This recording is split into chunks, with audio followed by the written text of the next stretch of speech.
কাচের চুড়ি পরার ব্যাপারে শরীআই কোনো নিষেধাজ্ঞা আছে কিনা? আমার শ্বশুর বলেন কাচের চুড়ি পরা নাকি হারাম, এর আওয়াজ নাকি বাদ্যযন্ত্রের মতো। এর প্রশ্ন উত্তর হলো যে কাচের চুড়ি পরা এটা শরিয়ার দৃষ্টিকোণ থেকে নাজায়েজ কোনো কাজ নয়। কেউ যদি নিষেধ করে থাকেন সেটি একান্তই তার না জানার কারণে তিনি বলেছেন বা ধারণা থেকে তিনি বলেছেন। কাচের চুড়ি একটি আরেকটির সাথে ঘর্ষণের ফলে বা স্পর্শ হওয়ার ফলে যে আওয়াজ সৃষ্টি হয়, সে আওয়াজটার কারণে এটা বাদ্যযন্ত্রের আওয়াজ মনে করে এটাকে নিষিদ্ধের আওতায় ফেলার কোনো সুযোগ নেই। মানুষের দৈনন্দিন জীবনে দুটি পাতিলের সাথে পাতিল বহন করতে গিয়ে, রাখতে গিয়ে এরকম আওয়াজ তৈরি হতে পারে। এরকম আরো বহু আওয়াজ তৈরি হতে পারে। এগুলোকে শরিয়া আমাদের জন্য নিষিদ্ধ ঘোষণা করেনি। বিধায় এ যদি কেউ বলে থাকে সেটা তিনি বাড়াবাড়ি করেছেন। তবে কোনো চুড়িতে যদি কখনো কোনো বাদ্য যন্ত্রের আওয়াজ যদি সেখানে সেট করা থাকে আর সেটা বাজে, সেটা তো ভিন্ন বিষয়। সেটা নিষিদ্ধের আওতায় পড়বে। এরপরে প্রশ্ন হলো, কয়েকদিন আগে একই দিনে বজ্রপাতে ১৪ জন মানুষ মারা গেলেন। আমি জানতে চাই হঠাৎ মৃত্যু এটা ইসলামী দৃষ্টিকোণ থেকে ভালো নাকি খারাপ? খুবই গুরুত্বপূর্ণ প্রশ্ন প্রিয় দর্শক। এ বিষয়ে একটি হাদিস বর্ণিত হয়েছে মুসনাদে আহমদে। হাদিসটি হলো মাউতুল ফুজআতে আখযাতু আসাফিন, অর্থাৎ আকস্মিক যে মৃত্যু এটা আপনার আল্লাহর গজবের ক্রোধের হঠাৎ পাকড়াও, এটি একটি হাদিস। এর বাইরে আরেকটা হাদিস আছে, নবী সাল্লাল্লাহু আলাইহি ওয়াসাল্লাম একবার একটা দেয়ালের কাছাকাছি ছিলেন, দেয়ালটা মানে যেকোনো মুহূর্তে পড়ে যাবে এরকম একটা অবস্থা ছিল। নবী সাল্লাল্লাহু আলাইহি ওয়াসাল্লাম তখন সরে এসেছেন এবং বলেছেন যে আমি এই আকস্মিক মৃত্যু থেকে বাঁচতে চাই এবং পানা চাই। কারণ হলো এর ফলে মৃত্যুর আগে যে ওসিয়ত করার সুযোগ থাকে সেটি থেকে বঞ্চিত হয় মানুষ, এবং এর ফলে মৃত্যুর আগে তওবা করার, ইস্তেগফার করার যে সুযোগ থাকে সেটা থেকে মানুষ বঞ্চিত হয়। এজন্য এটা আমি চাই না। একদিকে এই দুটি হাদিস যেরকম আমরা দেখতে পাই, আবার অপর দিক থেকে অন্য হাদিস আমরা পাই নবী সাল্লাল্লাহু আলাইহি ওয়াসাল্লামের। সেটি হলো আকস্মিক মৃত্যুকে এটিকে বলেছেন যদি নেককারের জন্য হয় তাহলে সেটা তার জন্য কল্যাণের। কারণ হলো আকস্মিক মৃত্যুর মাধ্যমে তিনি অনেকটা সারপ্রাইজড হয়ে জান্নাতি নেয়ামতের মধ্যে চলে গেলেন। কারণ তিনি যদি জান্নাতি হয়ে থাকেন তাহলে দুনিয়ার এই জঞ্জাল থেকে মুহূর্তে তিনি মৃত্যুবরণের মধ্য দিয়ে জান্নাতের নেয়ামতের উপযোগিতা অর্জন করলেন। এটি তার জন্য পজিটিভ এবং ভালো। আর যদি কেউ গুনাহগার হয়, জাহান্নামী হয়, কাফির ফাসিক হয়, তাহলে সেক্ষেত্রে তার জন্য আকস্মিক মৃত্যুটা খারাপ, বিকজ তার এটা দুনিয়ার যেটুকু নেয়ামত ছিল সেটুকু তার বিচ্ছিন্ন হয়ে গেল। তো এই জন্য আকস্মিক মৃত্যুকে মৌলিকভাবে খারাপ বলার কোনো কারণ নাই। যদিও যে হাদিসটি আমরা দেখেছি যে মাউতুল ফুজআতে আখযাতু আসাফিন বলা হয়েছে, প্রথম যে হাদিসটি আমরা উল্লেখ করেছি সেটা মূলত কাফির এবং ফাসিক তাদের জন্য প্রযোজ্য, এবং খারাপ মানুষদের জন্য এটি প্রযোজ্য, বিশেষ করে যাদের তওবা নাই, ইস্তেগফার নাই, আল্লাহর কাছে যাওয়ার জন্য প্রস্তুতি নাই, এবং যাদের মধ্যে ঈমান নাই, নেক আমল নাই, তাদের জন্য এটি প্রযোজ্য। বাট নেককার মুত্তাকি পরহেজগার যদি থাকেন তাহলে সেক্ষেত্রে তার জন্য এটি মন্দ কোনো কিছু নয়। তাছাড়া আল্লাহর অনেক নেককার বান্দা, অনেক প্রিয় বান্দা যারা হঠাৎ মৃত্যুর মুখোমুখি হয়েছে। তো এর মাধ্যমে মানুষের অন্তত ভালো মন্দ নিরূপণ করা যায় না। হ্যাঁ, এটা ঠিক যে মানুষ কিছু জিনিস করে যেতে চায়, হঠাৎ মৃত্যুতে সে সুযোগটা থাকে না, যেটি পরের হাদিস দ্বারা জানা গেল। এজন্য যদি কারো সুযোগ থাকে হঠাৎ মৃত্যু এড়ানোর, তো অবশ্যই তিনি সেই চেষ্টাটা করবেন, করা উচিত। যদি হয় কারো হঠাৎ মৃত্যু, তিনি নেককার হলে সেটি তার জন্য ইনশাআল্লাহ ভালো বিষয় হিসাবে আবির্ভূত হবে।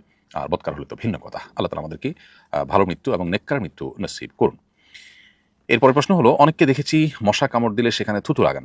এটা কি কোনো সুন্নাহসম্মত আমল? এর উপকারিতা কি? মশা কামড় দিলে সেখানে সেই জায়গায় মশা বা জাতীয় কোনো আপনার পোকামাকড়ে কামড় দিলে সেখানে থুতু লাগানোর জন্য হাদিসে আলাদা কোনো নির্দেশনা আমাদের জানা নেই। তবে কোনো জায়গায় শরীরে যদি ব্যথা হয় বা জখম হয় তাহলে সেই জায়গায় মুখের থুতু এটা মাটি মিশিয়ে লাগিয়ে দেওয়ার কথা, মাটির সাথে থুতু মিশিয়ে সেটা লাগিয়ে দেওয়ার কথা হাদিসে বর্ণিত হয়েছে, এবং এটা উপকারী, এটি ফলপ্রসূ, সেটি বিভিন্নভাবে অভিজ্ঞতা দ্বারাও প্রমাণিত। বিধায় দু জিনিস, মশা কামড় দিলে যদি কারোর এরকম অবস্থা তৈরি হয় তাহলে সেটা ভিন্ন কথা, কিন্তু সাধারণত মশা কামড় দিলে এরকম থুতু লাগানোর কথা হাদিসে কোথাও বর্ণিত হয়নি। মানুষের থুতুর মধ্যে যে উপকারিতা আল্লাহ তাআলা রেখেছেন সেটা জখম ইত্যাদি হলে, ব্যথা ইত্যাদি হলে সেখানে জখমের জায়গায় লাগানোর কথা সহিহ মুসলিমে আয়েশা রাদিয়াল্লাহু আনহা বর্ণিত হাদিস থেকে আমরা জানতে পারি। এরপরে প্রশ্ন হলো, ওসমান রাদিয়াল্লাহু তাআলা আনহুর শাহাদাতের ঘটনা জানতে চাই। শুনেছি ওসমান রাদিয়াল্লাহু তাআলা আনহুকে বিদ্রোহীরা কোরআন মাজিদ তেলাওয়াতরত অবস্থায় শহীদ করেছিল এবং একটা আয়াতের উপর তার শরীরের রক্ত ছিটকে পড়েছিল। এই তথ্য কি সঠিক? যে আয়াতের উপর রক্ত লেগেছিল সেটি কোন আয়াত? উত্তর হলো হ্যাঁ প্রিয় দর্শক, এটি সঠিক ঘটনা এবং সত্য ঘটনা। ওসমান রাদিয়াল্লাহু তাআলা আনহুকে নির্মমভাবে তিনি শাহাদাত বরণ করেছেন, নির্মমভাবে তাকে হত্যা করা হয়েছিল। বিদ্রোহীরা এবং খারেজিরা মূলত তাকে যে হত্যা করেছিল তখন তিনি কোরআন কারীমের তেলাওয়াতরত ছিলেন, এই অবস্থায় তাকে হত্যা করেছিল, এবং তার শরীরের রক্ত কোরআনের একটি আয়াতে গিয়ে স্পর্শ করেছে এবং একটি আয়াতকে রক্তিম করেছে। সে আয়াতটি ছিল ফাসায়াকফিকাহুমুল্লাহ ওয়া হুয়াস সামিউল আলিম, অর্থাৎ আল্লাহ তাআলা আপনার জন্য তাদের বিরুদ্ধে আল্লাহ তাআলা যথেষ্ট হয়ে যাবেন, এবং আল্লাহ তাআলা সবকিছু শুনেন, সবকিছু জানেন। অত্যন্ত অত্যন্ত মর্মস্পর্শী এবং অত্যন্ত মানে গভীর বার্তা বহনকারী এই ঘটনা ওসমান রাদিয়াল্লাহু তাআলার জীবনে ঘটেছে, এবং এটি সত্য ঘটনা। খোলাফা রাশেদার ইতিহাসে এটি সুস্পষ্টভাবে প্রমাণিত এবং বর্ণিত আছে। এরপরে প্রশ্ন হলো, আমাদের গ্রামে ব্যাপক লোডশেডিং, হয়। কিছুদিন আগে প্রচুর গরম পড়েছিল। তখন একদিন আমরা সবাই মসজিদের বাইরে নামাজ আদায় করেছি। পুরো মসজিদ ফাঁকা ছিল। এতে কি শরীআই কোনো অসুবিধা আছে? অনেকে এটি করে থাকেন, যদি মসজিদে বিদ্যুৎ না থাকার কারণে নামাজ পড়াটা কঠিন হয় গরমের কারণে, তাহলে সেক্ষেত্রে মসজিদের বাইরে নামাজ পড়লে জামাতের সাথে নামাজ আদায় হয়ে যাবে, জামাতের সওয়াবও পাওয়া যাবে। তবে মসজিদের মধ্যে নামাজের যে একটা ফজিলত রয়েছে, সেই ফজিলত তো পাওয়া যাবে না যদি মসজিদে না হয়। এক্ষেত্রে অনেক মসজিদের বাইরে উঠান থাকে, বাইরে বারান্দা থাকে, খোলা অংশ থাকে যেটা মসজিদের অংশ। সেখানে যদি জামাতে নামাজ পড়া হয় তাহলে সেক্ষেত্রে ইনশাআল্লাহ বিদিনিল্লাহ মসজিদের নামাজ এবং জামাতে নামাজের সওয়াব একাধারে পাওয়া যাবে। এরপরে প্রশ্ন হলো, শাশুড়ি হজের টাকা জমা দিয়েছিলেন কিন্তু তিনি মারা গেছেন। এখন আমরা এজেন্সি থেকে টাকাগুলো তুলেছি। এই টাকাগুলো আমরা কি করব? দান করে দিতে হবে নাকি আমরা খরচ করতে পারবো?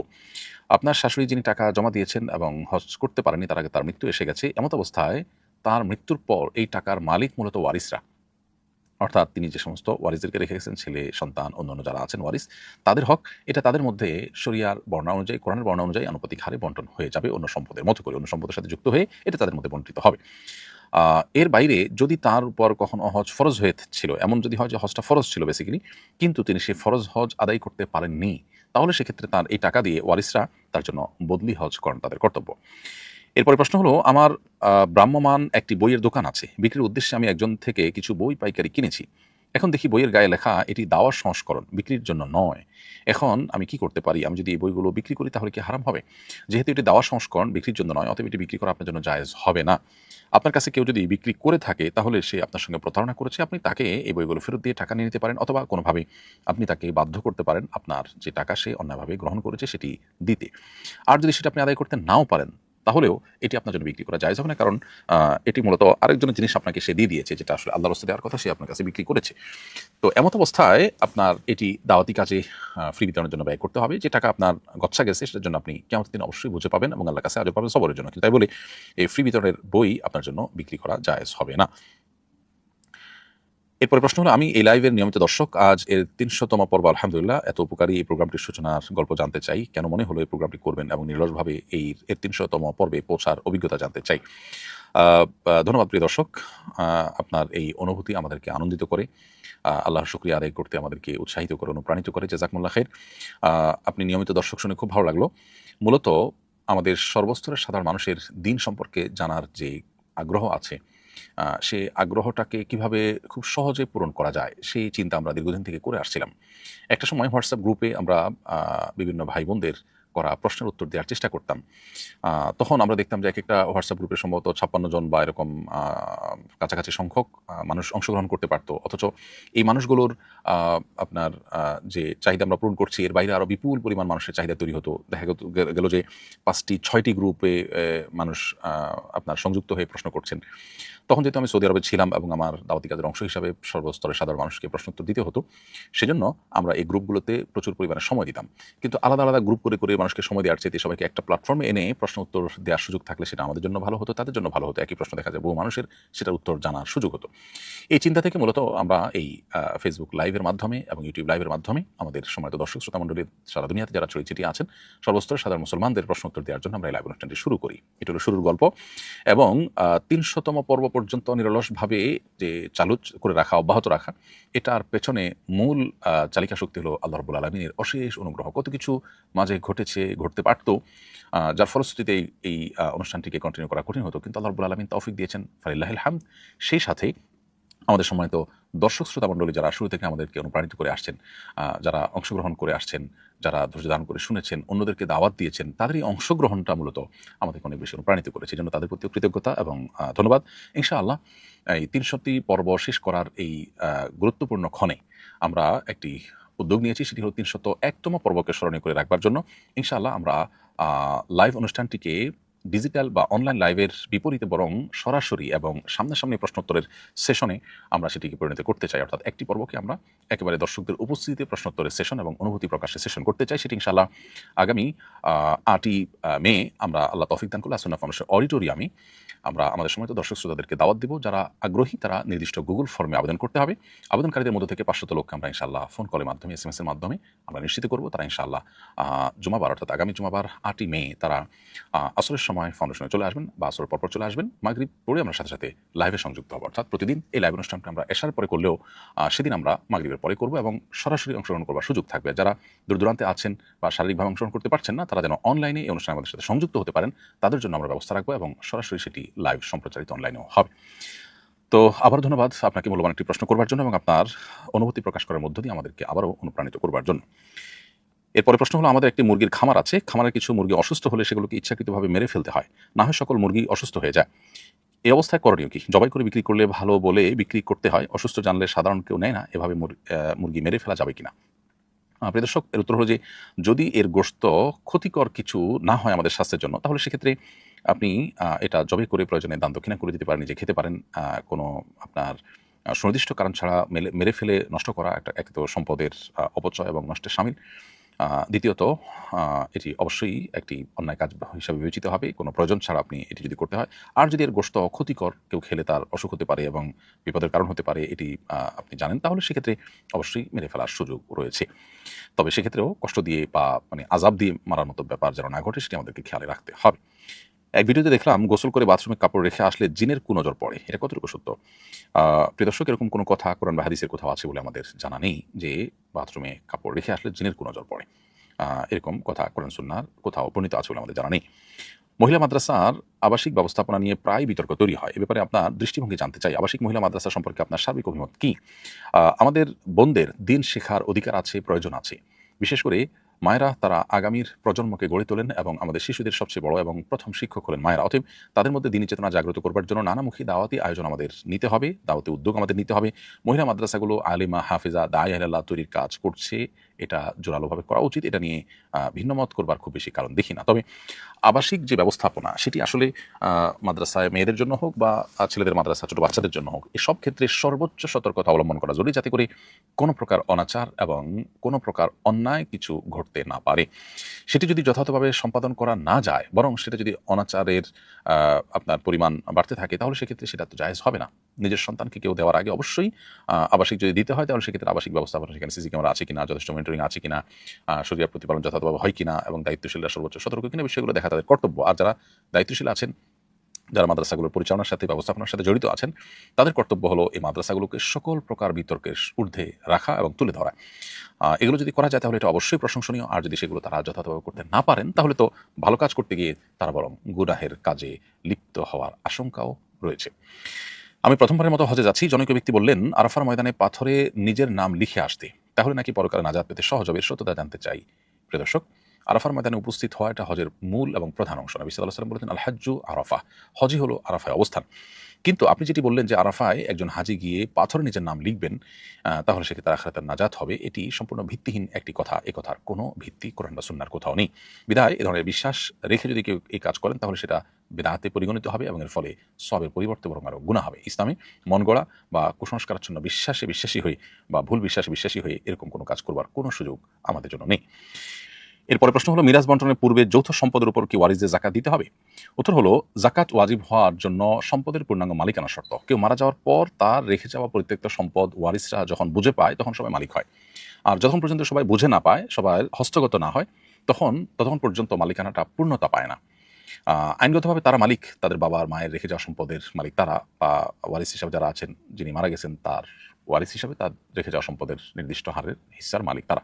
কিন্তু এটা পূর্ণতা পাবে তখন যখন এটা বুঝে পাবেন। যেহেতু বুঝে পাননি, এই জন্য এটার যাকাত দিতে হবে না।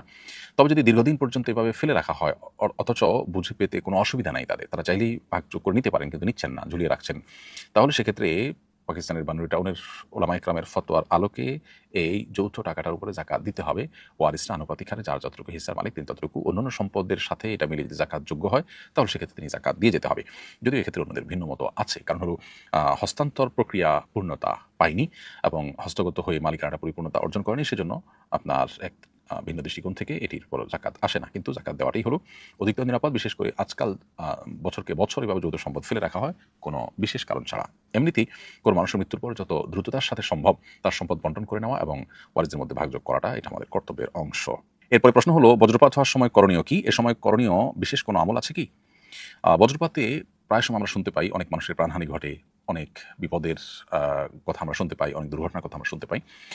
বজ্রপাতের সময় একজন ইমানদারের দুটি করণীয় কথা আমরা বলব। প্রথম করণীয় হলো সর্বোচ্চ সতর্ক থাকা, যাতে করে তিনি কোনো বিপদের মুখোমুখি না হন, আকস্মিক মৃত্যুর মুখোমুখি যেন না হন। সেজন্য এ বিষয়ে যারা এক্সপার্ট এবং অভিজ্ঞ আছেন, বিভিন্ন গবেষণার আলোকে যারা এ বিষয়ে যে সমস্ত নিরাপত্তা বিষয়ক পরামর্শ দিয়েছেন, টিপস দিয়েছেন, সেগুলোকে মেনে চলা একজন ইমানদারের কর্তব্য। কারণ আল্লাহ তাআলা বলেছেন, ওয়ালা তুলকু বিআইদিকুম ইলা তাহলুকা, তোমরা নিজেদেরকে ধ্বংসের দিকে ঠেলে দিও না। এজন্য আমাদেরকে আত্মরক্ষার জন্য চেষ্টা করতে হবে। বাসাবাড়িতে থাকলে আমরা যেন জানালা দরজা ইত্যাদি ধরে না থাকি, বারান্দায় যেন না যাই, টেপে পানি দিয়ে আপনার থালা বাসন ধোয়া বা অন্য কোনো গৃহস্থলী কাজে যেন আমরা টেপে যেন আমরা না থাকি, অর্থাৎ ধাতব কোনো কিছুর স্পর্শে, পানির স্পর্শে যেন আমরা না থাকি, এবং মোবাইল ইত্যাদি চার্জরত অবস্থা যেন হাতে না থাকে। এই বিষয়গুলোতে তারা আমাদেরকে বিশেষভাবে সতর্ক করে থাকেন। এগুলো আমাদেরকে মেনে চলতে হবে। বাসা বাইরে থাকলে আমাদেরকে তারা পরামর্শ দিয়ে থাকেন আমরা যেন বাসা বাইরে গেলে, কোনো বাইরে থাকলে কোনো গাছের নিচে বা বিদ্যুতের খুঁটির নিচে যেন আমরা আশ্রয় না নিই, বরং আমরা যেন আপনার নদীতে থাকলে, পুকুরে থাকলে দ্রুততার সাথে যেন আমরা উঠে যাই, এবং ধাতব কোনো বস্তুর থেকে যেন আমরা দূরে থাকি। আর সাধারণ অবস্থায় থাকলে যদি কোথাও ছাদের নিচে বা গাড়িতে আশ্রয় নেওয়ার সুযোগ থাকে সেটি নেওয়া, আর যদি না নেওয়ার সুযোগ থাকে তাহলে সেক্ষেত্রে বসে গিয়ে কানে আঙ্গুল দিয়ে থাকার জন্য তারা পরামর্শ দিয়ে থাকেন। তো এই জাতীয় যে সমস্ত পরামর্শগুলো দিয়ে থাকেন সংশ্লিষ্ট বিষয় এক্সপার্টরা, সেগুলো মেনে চলতে হবে নিজেকে রক্ষা করবার প্রয়োজনে। সেই সাথে একজন ইমানদার তিনি সর্বাবস্থায় আল্লাহ তাআলা স্মরণ করবেন। একটা আসন্ন বিপদ এর শঙ্কা যখন তার হবে, তখন তিনি আল্লাহ স্মরণ করবেন, আল্লাহর আশ্রয় প্রার্থনা করবেন, আল্লাহর কাছে সাহায্য চাইবেন। এবং যে কোনো মুহূর্তে ইমানদার তার মৃত্যু যেতে হতে পারে। অতএব আল্লাহর কাছে ইমানদার অবস্থায় মৃত্যুবরণ করার ব্যাপারে আমাদের সব সময় মানসিকভাবে প্রস্তুতি থাকবে। সেটা তো সাধারণ অবস্থার জন্য প্রযোজ্য। অতএব এই অবস্থা বিশেষভাবে আল্লাহর কাছে আশ্রয় চাইতে হবে। আল্লাহ যেন রক্ষা করেন, কোনো বিপদ যেন না দেন, আল্লাহ যেন হেফাজত করেন। ইমানদার আল্লাহর কাছে দোয়া করলে, আল্লাহর প্রতি মনোনিবেশ করলে, একদিকে সেটি আল্লাহ তাআলা কাছ থেকে সাহায্য পাওয়ার জন্য বিশেষ কারণ হবে। দ্বিতীয়ত তার মনোবলকে আল্লাহ তাআলা বাড়িয়ে দিবেন এবং তার সাহস বাড়বে। আল্লাহ তাকে হেফাজত করবেন ইনশাআল্লাহ তাআলা। কোনো কারণে তার মৃত্যু হলেও সেটি আল্লাহর স্মরণরত অবস্থায় ইমানদারের মৃত্যু হলো, যেটি আরেকটি সৌভাগ্যের কারণ। এছাড়াও মেঘের গর্জন যখন আমরা শুনতে পাবো, তখন একটি দোয়া পড়ার কথা সাহাবী আব্দুল্লাহ ইবনে জুবাইর রাদিয়াল্লাহু তাআলা থেকে বর্ণিত হয়েছে। ইমাম বুখারী রাহিমাহুল্লাহ আল আদাবুল মুফরাদে এটি উল্লেখ করেছেন। তিনি মূলত একটি তাসবিহ, আল্লাহর পবিত্রতা জ্ঞাপন করতেন। যখন মেঘের গর্জন শোনা যেত, অন্য কথাবার্তা বন্ধ করে আল্লাহর দিকে মনোনিবেশ করে তিনি বলতেন, সুবহানাল্লাযী ইউসাব্বিহুর রা'দু বিহামদিহি ওয়াল মালাইকাতু মিন খিফাতিহি। অতএব মেঘের গর্জন হলে আমরা এটি পড়তে পারি। এর বাইরে আল্লাহ তাআলার কাছে সাধারণ অবস্থাতে যে কোনো আসন্ন বিপদ থেকে বাঁচার জন্য আমরা সর্বোচ্চ সচেষ্ট থাকব। এরপরে প্রশ্ন হলো, সামর্থ্য থাকা সত্ত্বেও হজ না করলে কিরূপ শাস্তি হতে পারে? আল্লাহ তাআলা ভালো জানেন কিরূপ শাস্তি আল্লাহ তাআলা দিবেন, কারণ এ বিষয়ে ডিটেইল বর্ণনা কোরআন বা হাদিসের কোথাও পাওয়া যায় না। তবে একটি হাদিস ওমর ইবনুল খাত্তাব রাদিয়াল্লাহু তাআলা আনহুর উক্তি হিসাবে বর্ণিত হয়েছে বিভিন্ন জায়গায়। সেখানে আমরা দেখতে পাই যে যে ব্যক্তি হজ করার সামর্থ্য থাকা সত্ত্বেও হজ করল না, সে ইহুদি হয়ে কিংবা খ্রিস্টান হয়ে যে কোনোভাবে মৃত্যুবরণ করুক না কেন, এটা সমান। অর্থাৎ এটা হজকে অস্বীকার করার নামান্তর। হজ ফরজ হওয়ার পরও, সামর্থ্য থাকার পরও যদি সে হজ না করে, তাহলে তার মৃত্যুটা এটা অমুসলিম মৃত্যুর সাথে তার পার্থক্য হয় না। এটা এক ধরনের সতর্কীকরণ।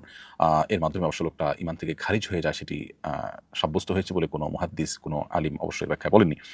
অতএব হজ ফরজ হলে একান্ত শরঈ কোনো ওজর ছাড়া হজ না করে সেটাকে বিলম্ব করা, এটা অনুচিত এবং অনুত্তম। একজন ঈমানদার তিনি হজ ফরজ হওয়ার পর অনতি বিলম্বে হজ করা উচিত, এবং বিভিন্ন অজুহাত দিয়ে সেটাকে পেছানো অনুচিত কর্ম। আর হজ যদি না করে কেউ মারা যান, তাহলে সেক্ষেত্রে তার শাস্তি কী হবে, তার ডিটেইল বা বিস্তারিত বর্ণনা একমাত্র আল্লাহ তাআলা ভালো জানেন। সেটা কোরআন বা হাদিসের কোথাও আমাদেরকে আলাদা করে জানানো হয়নি। এরপরে প্রশ্ন হলো, বিবাহের অলিমা কখন করা সুন্নত? বিবাহের কত দিনের মধ্যে অলিমা করা যাবে? উত্তর হলো, বিবাহের আগের সময় থেকেই মূলত অলিমা করা যায়, তবে রাত্রি যাপনের পর অলিমা করা উত্তম এবং মুস্তাহাব। আর নববধূ যদি নববধূ থাকে, নববধূর আপনার আবহাওয়া পরিবেশ থাকে, ততদিনের মধ্যেও অলিমা করা যেতে পারে। অতএব অলিমা করার বিষয়টি একেবারে নির্দিষ্ট একটা সময়ের জন্য ফিক্সড, এর একটু আগে বা পরেও করা যাবে না, ব্যাপারটা সেরকম না। যদিও উত্তম সময় হলো রাত্রি যাপনের পর। প্রিয় দর্শক, আমরা দেখতে দেখতে অনুষ্ঠানের ঠিক মাঝামাঝি পর্যায়ে এসে পৌঁছেছি। সময় হয়েছে বিরতিতে যাবার। বিরতির পর আবার ফিরে আসবো ইনশাআল্লাহ। আমাদের সঙ্গেই থাকুন। ব্যক্তি স্বাবলম্বী না হলে পরিবার এগোবে না, পরিবার না এগোলে সমাজ এগোবে না, সমাজ না এগোলে রাষ্ট্র থমকে দাঁড়াবে। তাই ব্যক্তিকে স্বাবলম্বী করে তুলতে আজ সুন্নাহ ফাউন্ডেশন স্বাবলম্বীকরণ প্রকল্প হাতে নিয়েছে কয়েক বছর আগে। এই প্রকল্পের আওতায় শুধু 2024 সালেই 2052 জনকে 30,000 টাকা মূল্যের স্বাবলম্বী উপকরণ দেওয়ার পর বেশিরভাগই ঘুরে দাঁড়িয়েছে। 2025 সালে দক্ষ দরিদ্র জনগোষ্ঠীকে 50,000 থেকে 3 লক্ষ টাকা মূলধন উপকরণ দেওয়ার কার্যক্রম ইতোমধ্যেই শুরু হয়েছে। অসহায় এই সব মানুষের ঘুরে দাঁড়ানোর গল্পে আপনিও অংশীদার হন।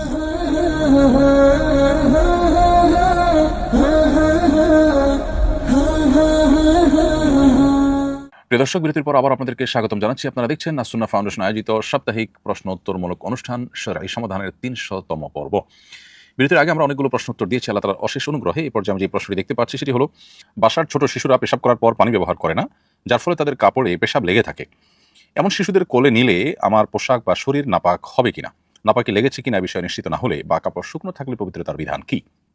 খুবই গুরুত্বপূর্ণ একটি প্রশ্ন। প্রিয় দর্শক, এই প্রশ্ন উত্তরে বলতে চাই, আমাদের ছোট শিশুরা পেশাব করার পর যদি তাদের প্যান্টে কাপড়ে পেশাব লেগে থাকে, ভিজে যায়, প্রথমত সেটি শুকিয়ে যাওয়ার পর যদি আমরা তাদেরকে কোলে নেই এবং এর কোনো দুর্গন্ধ আলামত কোনো কিছু আমাদের কাপড়ে পোশাকে সেভাবে দৃশ্যমান না হয়, তাহলে সেক্ষেত্রে আমরা পবিত্র আছি, আমাদের পোশাক আশাক নাপাক হয়নি, সেটি আমরা ধরে নিব এবং সেটি পাক হিসেবে বিবেচিত হবে। আর যদি তাদের পোশাকের যে আর্দ্রতা বা নাপাকি সেটা আমাদের কোলে নেওয়ার ফলে যদি আমাদের শরীরে বা কাপড়ে লেগে ভিজে যায়, তাহলে সেক্ষেত্রে অবশ্যই যে অংশটুকু ভিজেছে সেটুকু নাপাক হিসেবে বিবেচিত হবে এবং সেটি ধুয়ে পাক করতে হবে। এভাবে আমরা পবিত্রতার বিধান নির্ণীত করবো ইনশাআল্লাহ তাআলা। আর যদি নাপাকের কোনো আলামত না থাকে, শুকিয়ে গেছে সেরকম হালকা ভেজা যেটুকু সেটুকুর কোনো ভেজা ভাব আমাদের কাপড়ের শরীরে আসেনি, তাহলে সেক্ষেত্রে তার ফলে অপবিত্র হয়েছি আমরা বা আমাদের কাপড় অপবিত্র হয়েছে, সেই রকম কোনো বিধান প্রযোজ্য হবে না। হজে যাওয়ার সময় অনেকে সালাম পৌঁছানোর কথা বলে, রাসূল করিম সাল্লাল্লাহু আলাইহি ওয়াসাল্লামের উপর দরুদ সালাম পাঠানোর পদ্ধতি কি?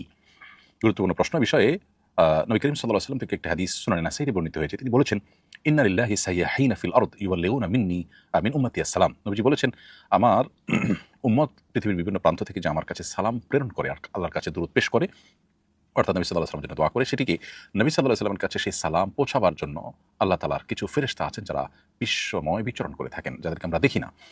কোনো অঞ্চল থেকে কেউ যখন সালাম দেয়, তখন নবী আলাইহিস সালামের কাছে আল্লাহর সেই ফেরেশতারা অবগত করেন, রিপোর্ট দেন যে পৃথিবীর অমুক প্রান্ত থেকে আল্লাহর অমুক বান্দা, আপনার অমুক উম্মত, অমুকের ছেলে অমুক, তিনি আপনার প্রতি সালাম পেশ করেছেন। তো এই হাদিস থেকে পরিষ্কারভাবে আমরা জানতে পারলাম যে নবী সাল্লাল্লাহু আলাইহি ওয়াসাল্লামের প্রতি আমরা যদি সালাম পেশ করি পৃথিবীর কোনো প্রান্ত থেকে, সেটি পৌঁছাবার জন্য আল্লাহ তাআলার ফেরেশতারা নিয়োজিত থাকেন। অতএব কোনো মানুষকে দিয়ে মদিনায় সালাম আলাদা করে প্রেরণ করবার প্রয়োজন নেই। এরপরে প্রশ্ন হলো, কুপ্রবৃত্তি নিয়ন্ত্রণ করার উপায় কি? কুপ্রবৃত্তি নিয়ন্ত্রণ করবার জন্য আমাদেরকে নিজের বিরুদ্ধে নিজের সংগ্রাম চালাতে হবে। অর্থাৎ নিজের নফস বা আমার প্রবৃত্তি কোনো কিছু চাইলেই সেটা আমি করব, ব্যাপারটা সেরকম না। যদি সেটি নিষিদ্ধ হয়, হারাম হয়, তাহলে সেটা থেকে বেঁচে থাকার জন্য আত্মসংগ্রাম চালাতে হবে, মনের বিরুদ্ধে চলার চেষ্টা করতে হবে। এক্ষেত্রে আমাদের জন্য সবচেয়ে বড় বাধা হলো শয়তানের ওয়াসওয়াসা এবং শয়তানের ফাঁদগুলো।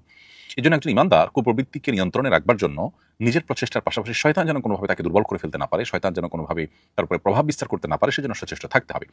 যে সমস্ত গুনাহগুলোর ব্যাপারে শরীয়ত আমাদেরকে সতর্ক করেছে, কোরআন হাদিস আমাদেরকে সতর্ক করেছে, যে গুনাহগুলোর সাথে শয়তানের কোনোভাবে লিঙ্ক প্রমাণিত হয়, সেগুলো থেকে বেঁচে থাকার সর্বোচ্চ চেষ্টা করতে হবে। দৈনন্দিন জীবনে সুন্নাহর অনুসরণ এবং কোরআন হাদিস নিষিদ্ধ বিষয়গুলো থেকে বেঁচে থাকা, স্পেশালি আপনার মিউজিক, তারপরে আপনার হারাম উপার্জন, তারপর আপনার শয়তানের বিচরণ ক্ষেত্রগুলোতে বিচরণ বা শয়তানের নির্দেশিত পথে পথ চলা, এবং যৌনতা সংশ্লিষ্ট যে গুনাহগুলো আছে সেগুলোতে লিপ্ত হওয়া, বিকৃতিতে লিপ্ত হওয়া, এগুলো শয়তানের মাদাখেল বা শয়তান মানুষের ভিতরে প্রভাব বিস্তার করার যে উপায়গুলো আছে সেগুলোর মধ্যে থেকে অন্যতম। এই জন্য এই বিষয়গুলো থেকে বিশেষভাবে বেঁচে থাকার জন্য সচেষ্ট আমাদেরকে থাকতে হবে ইনশাআল্লাহ। তাহলে নিজের কুপ্রবৃত্তিকে আমরা নিয়ন্ত্রণ করতে পারবো। সেই সাথে আল্লাহ তাআলার কাছে দোয়া করতে হবে। নবী সাল্লাল্লাহু আলাইহি ওয়াসাল্লাম বিভিন্ন রকমের দোয়া আমাদেরকে শিখিয়েছেন।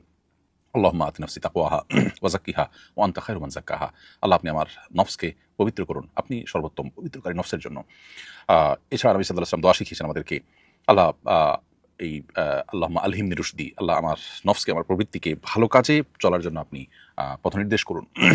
এবং ওয়ালা তাকিলনি ইলা নাফসি তারফাতা আইন, আল্লাহ আমার নিজের প্রতি, অন্য আরেকটা দোয়ার অংশ এটি, ওয়ালা তাকিলনি নাফসি তারফাতা আইন, আল্লাহ আমার নিজের নফসের কুপ্রবৃত্তির গোলাম যেন আমি না হই, সে যেন তার কথা মতো যেন একটা মুহূর্ত আমি না চলি, বরং কুপ্রবৃত্তি বা খারাপ মনোবাসনা এটি থেকে যেন আমি বেঁচে থাকতে পারি। সেজন্য নবী সাল্লাল্লাহু আলাইহি ওয়াসাল্লাম শেখানো যাবতীয় দোয়াগুলো আমরা আল্লাহর কাছে নিবেদন করবো ইনশাআল্লাহ।